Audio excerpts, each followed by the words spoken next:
Praise the lord. ఈరోజు దేవుడు మనతో మాట్లాడుతున్న వాక్యము వాగ్దానము కీర్తనల గ్రంథము 62వ అధ్యాయం 1వ వచనము. నా ప్రాణము దేవుని నమ్ముకొని మౌనముగా ఉన్నది, ఆయన వలన నాకు రక్షణ కలుగును. హల్లెలూయా. కీర్తనకారుడు మరి రక్షణను గురించిన వాగ్దానాన్ని ఈరోజు మనతో మాట్లాడుతున్నారండి. ప్రాణము దేవుని నమ్ముకొని మౌనంగా ఉన్నది. మనం ఎప్పుడైతే దేవుని నమ్ముకుంటామో మన ప్రాణము నెమ్మదిగా ఉండాలి.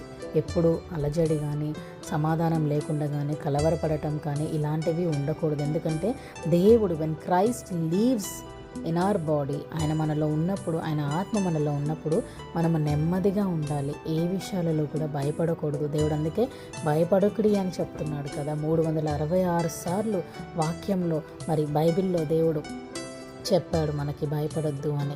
అలాంటప్పుడు మనము మౌనంగా ఉంటే ఆయన వలన మనకు రక్షణ కలుగుతుంది. రక్షణను ఇచ్చిన దేవుడు ఆయన, సిలువలో రక్తాన్ని కార్చి మనలను రక్షించిన దేవుడు.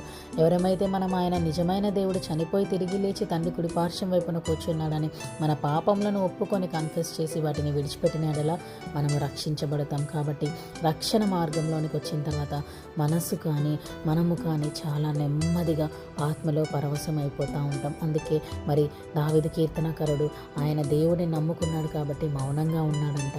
ఆయన వల్లనే రక్షణ కలిగిందని చెప్పాడు. మనం కూడా ఆయన వల్లనే మనకి రక్షణ కలుగుతుందని నమ్మి విశ్వసిద్దాం. May the lord bless us and give us peace.